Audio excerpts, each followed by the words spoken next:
വീട്ടിൽ പലരും പൂച്ചകളെ വളർത്താറുണ്ട്. വളർത്താറുണ്ടോ? വളർത്തിയിട്ടുണ്ട്, മുൻപുണ്ടായിരുന്നു. എന്തായിരുന്നു പൂച്ചയുടെ പേര്? ചിന്നു, മിന്നു ഒക്കെയാണോ? അല്ല, പേര് കുറച്ച് വെറൈറ്റി. എന്റെ ഒരു കസിൻ ഇട്ട പേരാണ്. എന്ത് പ്രചോദനത്തിലാണ് ആ പേരിട്ടതെന്ന് എനിക്കറിയില്ല. അല്ലല്ല, ഉരുട്ടി. ഉരുട്ടിയോ? അതായത് ആ പൂച്ചയെ കണ്ട് ഞങ്ങളുടെ വീട്ടിലെത്തുന്നവരൊക്കെ പേടിക്കുമായിരുന്നു. കാരണം അത്ര വലിയ പൂച്ചയായിരുന്നു അത്. എന്നാൽ സാധാ പൂച്ചയായിരുന്നു, നല്ല കട്ടിയുള്ള വാലൊക്കെയുള്ള ഭയങ്കര രസമുള്ള ഒരു പൂച്ചയായിരുന്നു. ഞാൻ അതുപോലൊരു പൂച്ച പിന്നീട് കണ്ടിട്ടില്ല. അപ്പോൾ പറഞ്ഞു വന്നത്, പലരും വീട്ടിൽ ഇത്തരത്തിൽ പൂച്ചയെയും നായ്ക്കളെയൊക്കെ വളർത്തുന്നുണ്ടാവും. അപ്പോൾ വ്യത്യസ്തമായ ഒരു ചിത്ര പ്രദർശനത്തെക്കുറിച്ചാണ്. അത് റിലേറ്റ് ചെയ്തിരിക്കുന്നത് പൂച്ചയുമായി ബന്ധപ്പെട്ടാണ്. വീട്ടിൽ വന്നു കയറിയ പൂച്ചയെ കേന്ദ്ര കഥാപാത്രമാക്കിയാണ് ഈ ചിത്ര പ്രദർശനം എന്നുള്ളതാണ് പ്രത്യേകത. രമേശ് കുഞ്ഞൻ എന്ന ചിത്രകാരനാണ് കെയർ ഓഫ് എന്ന പേരിൽ കോട്ടയം ലളിതകലാ അക്കാദമി ഹാളിൽ ഈ ചിത്ര പ്രദർശനം നടത്തുന്നത്.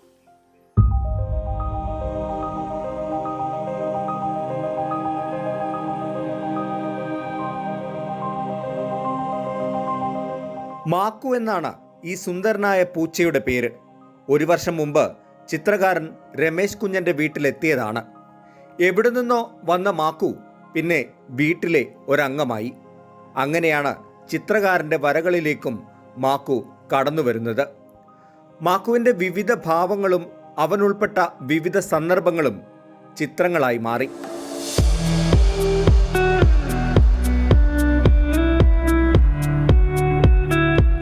പൂച്ചയുടെ വിവിധ ഭാവത്തിലുള്ള 18ഓളം ചിത്രങ്ങളാണ് ഇതിൽ ഉൾപ്പെടുത്തിയിരിക്കുന്നത്. ഇതിൽ കൂടുതലായിട്ടും പൂച്ചയെ ഞാൻ ക്രൂരമായിട്ട് ചിത്രീകരിച്ചിട്ടില്ല. വളരെ സ്നേഹത്തോടെ അടുത്ത് നിൽക്കുന്ന ഒരു ജീവിയായിട്ടാണ് മാക്കുവിനെ ഞാൻ ചിത്രത്തിലൂടെ പരിചയപ്പെടുത്തുന്നത്. കറുപ്പും വെള്ളയും നിറമുള്ള സാധാരണ പൂച്ചയാണെങ്കിലും ചിത്രങ്ങളിൽ അങ്ങനെയല്ല. മാക്കുവിൻ്റെ പ്രവർത്തികൾ, ചിന്തകൾ, ആഗ്രഹങ്ങൾ ഒക്കെ രമേശിൻ്റെ വരകളിലുണ്ട്.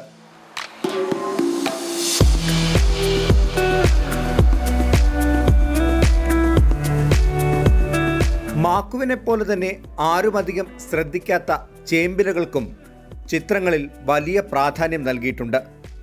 18 ചിത്രങ്ങളാണ് പ്രദർശനത്തിനുള്ളത്. അക്രലിക് നിറങ്ങൾ ഉപയോഗിച്ചാണ് ചിത്രങ്ങൾ വരച്ചിരിക്കുന്നത്.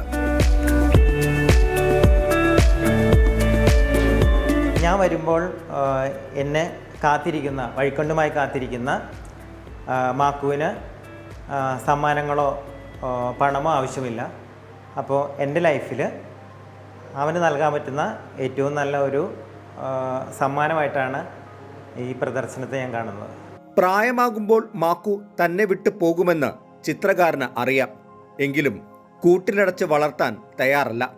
അങ്ങനെ പോയാൽ മാക്കുവിൻ്റെ ഓർമ്മകൾ നിലനിർത്താൻ കൂടിയാണ് ഈ ചിത്രങ്ങൾ.